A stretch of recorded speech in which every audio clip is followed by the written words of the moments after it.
बिस्मिल्लाहिर्रहमानिर्रहीम। तमाम दोस्तों को वेलकम करते हैं अपने चैनल के ऊपर। और आज हम जो डिस्कस करने जा रहे हैं वो है foreign income and asset statement.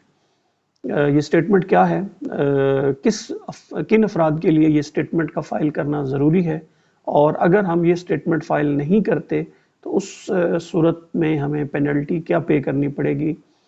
ये आज का हमारा एजेंडा होगा।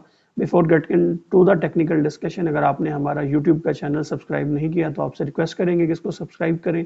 और अगर आप मुस्तकिल हमारी डिस्कशन और जो हमारी डिफरेंट अपडेट्स जो हैं वो हम शेयर करते हैं उसका पार्ट बनना चाहते हैं तो आप हमारे व्हाट्सएप ग्रुप का जो है वो पार्ट बन सकते हैं। और इसके अलावा आप हमें जो है वो फेसबुक पे भी फॉलो कर सकते हैं।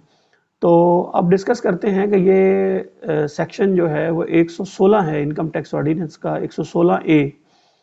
उसकी ये स्टेटमेंट है, और ये स्टेटमेंट इन एडिशन टू है जो ऑलरेडी हम नॉर्मल स्टेटमेंट्स फाइल करते हैं, जैसा कि इनकम टैक्स और वेल्थ स्टेटमेंट। जबकि उन्होंने अभी इसको एक ही स्टेटमेंट का पार्ट बना दिया है।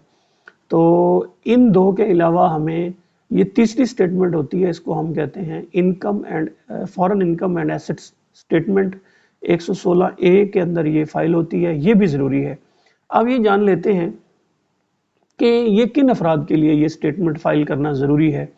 तो बेसिकली ऐसे तमाम अफराद जो रेजिडेंट पाकिस्तानी हैं लेकिन उनके फॉरेन में एसेट्स मौजूद हैं, पहली शर्त। दूसरी शर्त यह है कि अगर कोई भी रेजिडेंट पाकिस्तानी है और उसकी जो फॉरेन इनकम है वो 10,000 US डॉलर के बराबर है या उससे ज़्यादा है, तो उसको भी ये 116 की जो foreign income and asset statement है वो फाइल करना ज़रूरी है। इसके अलावा अगर तीसरी वाला जो शर्त है, उन अफराद के लिए ये ज़रूरी है जिनके फॉरेन में जो एसेट्स हैं वो 1 लाख अमेरिकन डॉलर से ज़्यादा हैं या बराबर हैं, तो ऐसे तमाम अफराद को भी ये स्टेटमेंट जो है वो फाइल करना ज़रूरी है। तो इसलिए जब भी आप अपनी इनकम टैक्स रिटर्न या साल के गोशवारे फाइल कर रहे हो तो इस चीज़ को मेक श्योर करें कि ये वाली स्टेटमेंट भी आपकी इनकम टैक्स का जो नॉर्मल गोशवारा है या वेल्थ स्टेटमेंट है उसके साथ तीसरी ये स्टेटमेंट भी आपकी फाइल होना ज़रूरी है।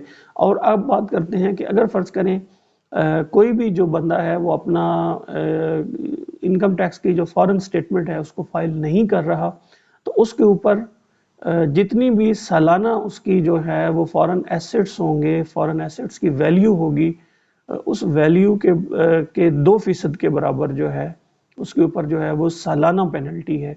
तो इसलिए इस पेनल्टी से बचिए।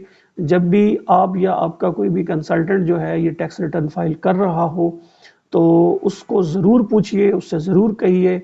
और अगर कंसल्टेंट कोई मुझे सुन रहा है तो वो उससे मैं ये ज़रूर गुजारिश करूँगा कि जब भी आप किसी ऐसे टैक्स पेयर की रिटर्न फाइल करें तो उसका ज़रूर मेक श्योर करें और उसके एसेट्स और उसकी इनकम और उसके रेजिडेंट स्टेटस को मद्देनज़र रखते हुए अगर उसके ऊपर ये बाइंडिंग है कि वो इस रिटर्न इस एडिशनल स्टेटमेंट को फाइल करना, तो उसकी ज़रूर फाइल कीजिए।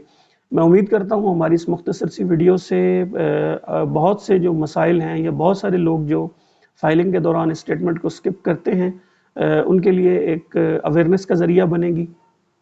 और अगर आपका कोई मज़ीद सवाल है इस कंटेंट के हवाले से तो आप हमें कमेंट बॉक्स में ज़रूर लिखिए। वीडियो पसंद आती है तो इसको लाइक ज़रूर कीजिए, शेयर ज़रूर कीजिए ताकि मैक्सिमम लोगों का फ़ायदा हो सके। आपका और आपके वक्त का बहुत बहुत शुक्रिया।